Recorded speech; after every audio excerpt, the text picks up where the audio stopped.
Presiden Prabowo Subianto tiba di Ibu Kota Nusantara, IKN, pada Senin, 12 Januari 2026.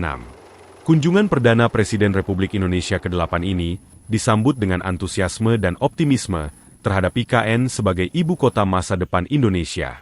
Seperti dikutip dari laman Ibu Kota Nusantara, saat ini, IKN telah dilengkapi berbagai sarana dan prasarana eksekutif serta infrastruktur pendukung lainnya, sembari mempersiapkan pembangunan kawasan dan ekosistem legislatif serta yudikatif yang ditargetkan rampung pada awal 2028.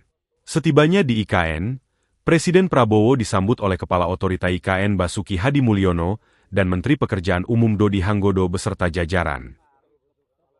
Agung Santika, Bali TV.